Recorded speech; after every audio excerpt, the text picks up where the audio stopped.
Hello YouTube, this is Hammer the Reviews doing another video today on this little guy. This is an antenna analyzer ranging, it covers 137.5 megahertz all the way up to 2.7 gigahertz. Okay, this little guy here. This is made by a brand called AAI. Which stands for Accuracy Agility Instrument, according to the manual. It's a very nice little antenna analyzer. The exterior is metal, it's solidly built, does not feel cheap in any way, and it's very nice. This is just it's not a review, basically just I'm just showing how it works, and I will test it. I will test with it 3 antennas. This is the Diamond SR8701. This is dual band antenna for 2 meter and 70 centimeter, but also here, if you can see that here, if the camera can focus actually, just a minute. Okay, wide band receiving, that's the one. The other one is the long antenna, which came with the TYT, where is it, there you go, UV8000E radio. I think it comes with all versions. It comes with, the radio comes with a short and a longer antenna. This is the longer of the two, which is also dual band. If you see here, it's for both 70 centimeter, 400 all the way to 480 megahertz, and 136 to 174 megahertz. And finally, this little one, this is only for 70 centimeters. Let's see that, here we go, 400 to 480. Okay, which is the short antenna, which is the antenna basically that comes with the Retevis RT3 DMR radio, this one, which is the same as the TYT MD380. Okay, now let's see what the exterior first. We'll start at the bottom.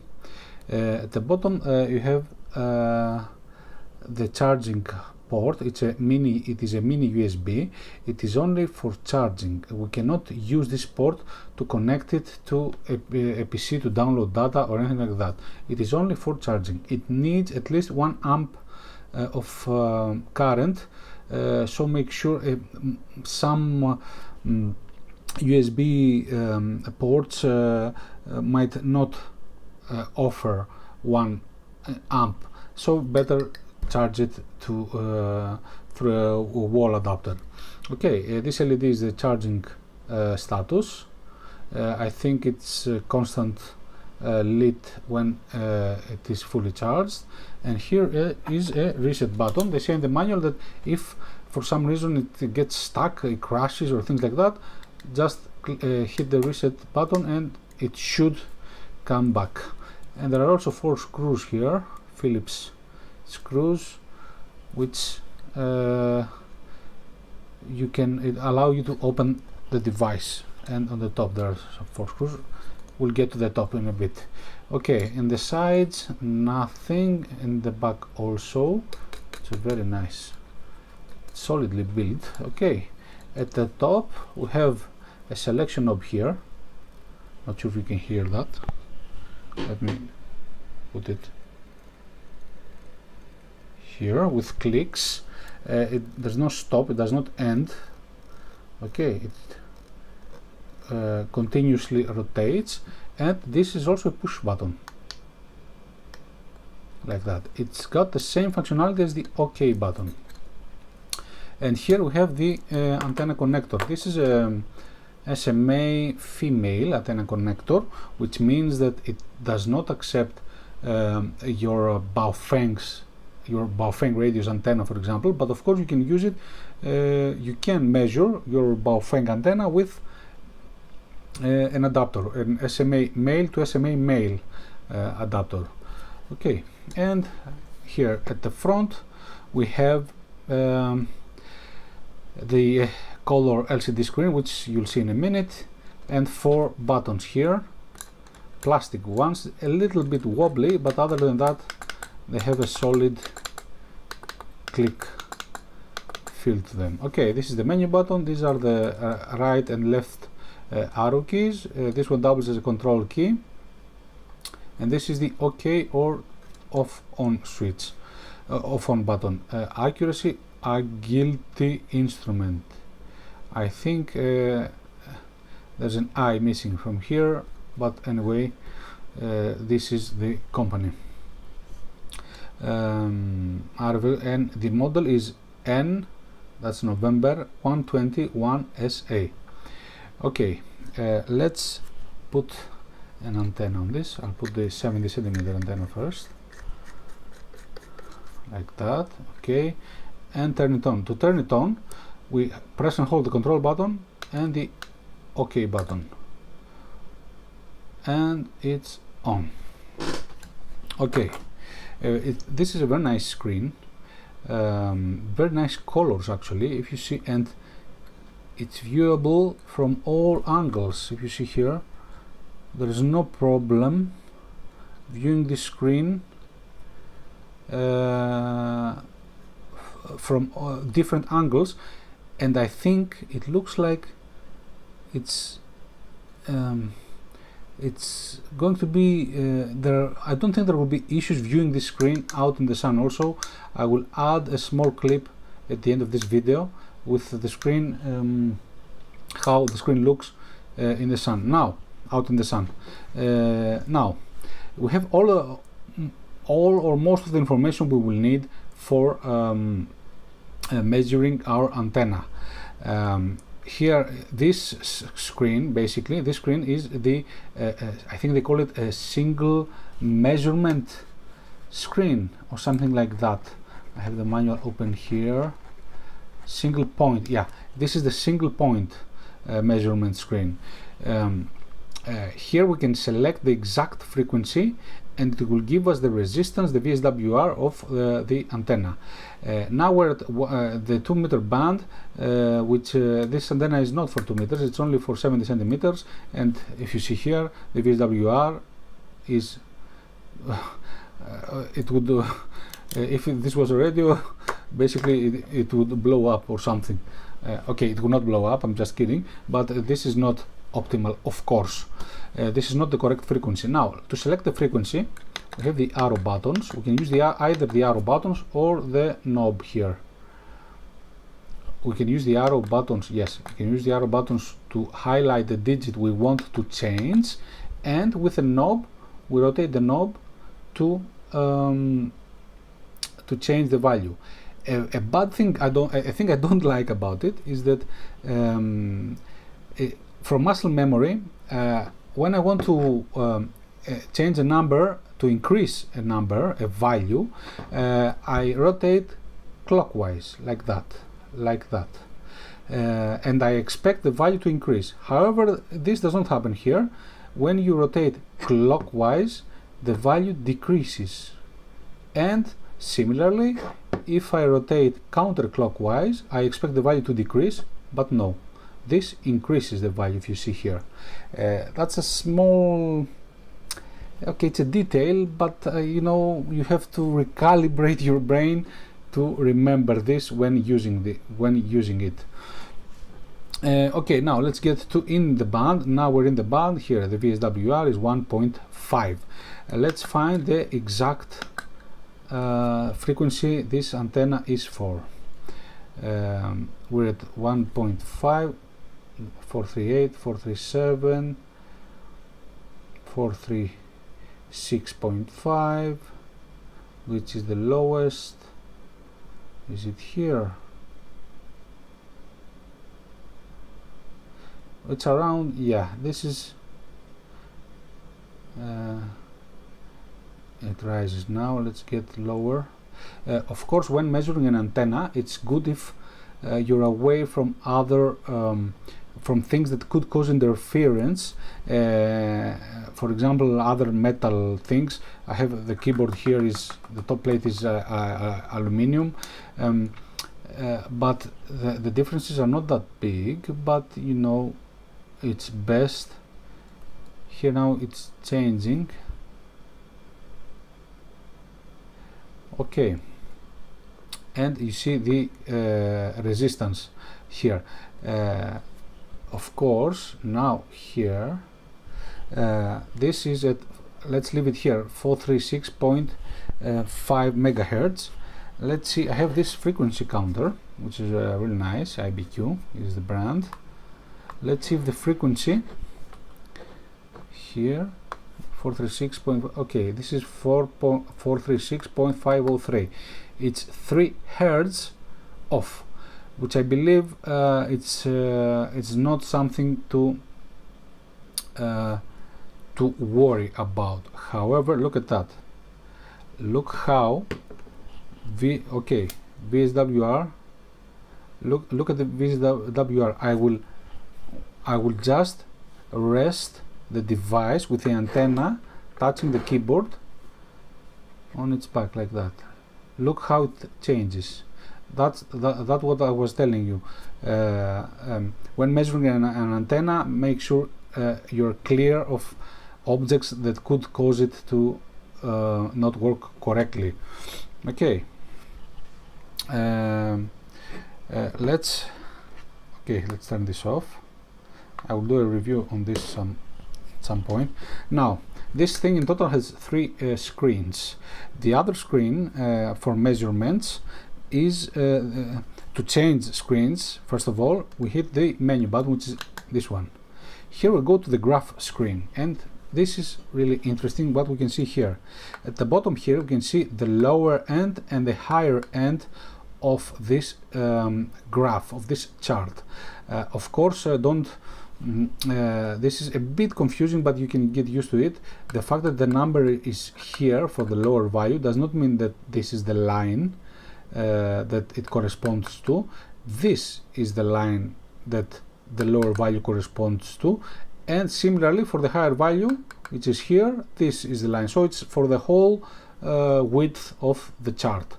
To change the range, you use the right and left arrow keys, and you see the red. The value that is highlighted with red is the one which you can change. For example, now I'm at the lower value, and let's make this 140.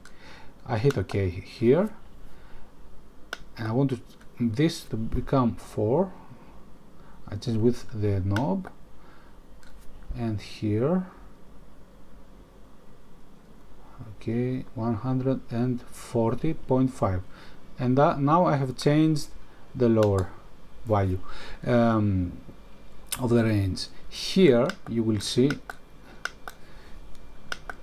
here is the exact frequency where this marker is at. This is the marker which I can use. This is basically the scan screen. Okay, this is the marker I can use that will allow me to see the VSWR, which is here, of this antenna on each frequency. For example, let's change that. Now I'm here, I have selected this, okay, and let's take it to 400. First I need to, there you go, did you see the marker? It jumped there. Now let's get to the other digit. Here you see the marker now moves, 417. There we go. I'm a bit, this is the lower point, this is less than 1.5 VSWR, so that's where I want to be. Let's go to the next digit for kilohertz. Okay, 437. Yes, that is the lower point. Of course, you can, to zoom in, you will need to change the higher and lower values. This is a bit cumbersome. I mean, it would be lovely if it had a functionality where you would just choose, for example, zoom level, or something like that, but still you can see what's going on. And what we can see here is that this antenna works better, at least here in this environment I am now, always remember that. This antenna works better, much higher than the 2 meter band. So let's see where that is. I want to move it, yeah, here, like that. So it's much higher. There we go. 1000. It's 1 gigahertz. Let's get to the next digit here. Yeah, 1067 megahertz, around 1067.5 megahertz. 1077 megahertz is where this antenna works best. Not sure why, of course, because it's a 2 meter radio, but I don't know. Anyway, now let's try another antenna. Let's take this off. You see here, okay, it's off. Let's try the diamond antenna, which is a dual band antenna. Okay, the graph changes now. Look at this. Look at that. This is yeah, that's interesting. The antenna works best above in the 1 gigahertz range, which is, this is 2 meter and 70 centimeter antenna. Okay, of course it's normal because these ranges are higher frequency, which means lower wavelength. So yeah, smaller size, better for smaller wavelengths. Let's go to that region which we're interested in, for this antenna at least. 437.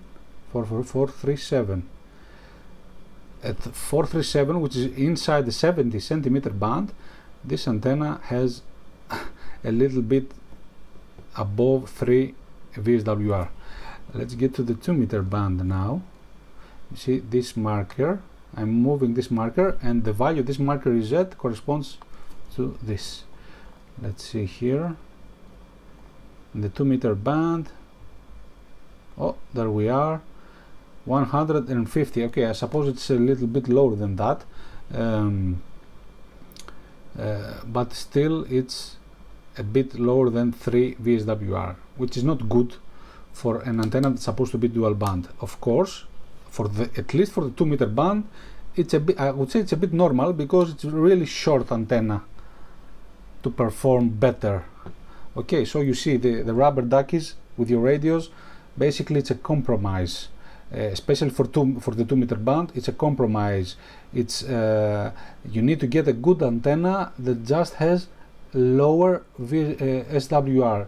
It doesn't mean that you can reach optimal for the wavelength for the 2 meter band with antennas that this short. Okay, now let's put the other one. Here we go. This is the longer, and then it's around 40 centimeters, I think. Okay, let's screw this here. Interesting graph again here, and once more it's a bit better than the previous one. There we go, 100. I will need to increase the range. Okay, highlight the lower part, again hit OK here, and yes, interesting. This antenna works better. The VSWR is 2 at, let's see which frequency exactly.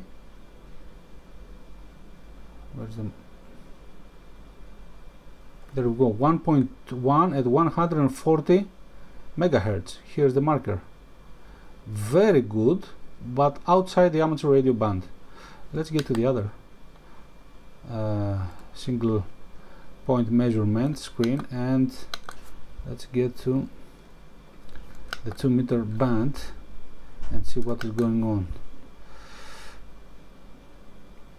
Okay, 146 for 500, 2, 144, 143. Yeah, this antenna performs better outside the band, but inside the band, okay, the VSWR is 2. It's better than the shorter one, size matters in amateur radio, always remember that. Okay, again here, and let's get to the other, let's get to the 70 centimeter band. Where are we? Here we are.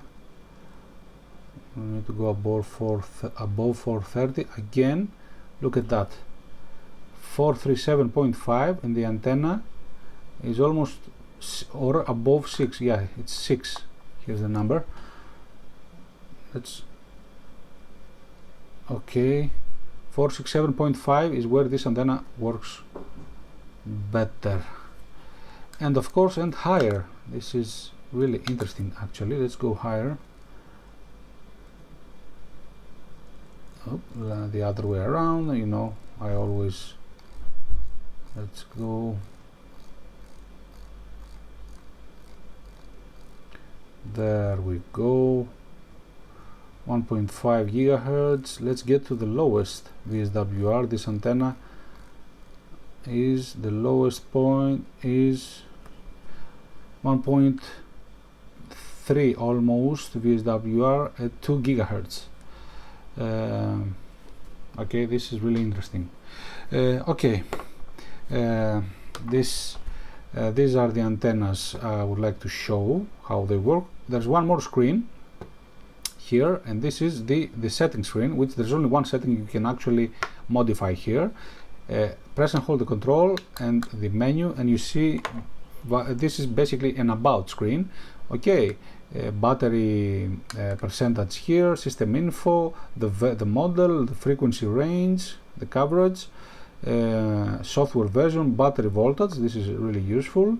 Some Chinese writing here. I don't understand Chinese, but I assume it's the name of the company. And auto power down. This is the only setting we can actually change. Always on, after 60 minutes, 30 minutes. This is basically how long the device will stay on before pressing any key. 5 minutes, hit OK to save. You see here, yeah, the saved word lights up, and the same with the OK button to show you what is going on. Okay, let's what was that? Let me see what happened here. Okay, did I turn it off? I don't know. Ah, yeah, you can turn it off by, yeah, like that. Hit it, press and holding the OK, which doubles as a power on button. Yeah, control and OK to turn it on, like that. Okay, I'll take it out and see how the screen looks now out in the sun. Back in a second. Okay, we're out now. Let's put it in the sun. Look at that. Yeah, it's not that. Here you see nothing. Okay, of course the sun is reflecting completely, but here you see, yeah, I think it's usable. You can use it outside. Yeah. Okay, thank you very much for watching. Don't forget to like, comment and subscribe to Ham Radio Reviews, and click the little bell so that you get notified by email whenever a new video is uploaded. Thank you very much, and 73.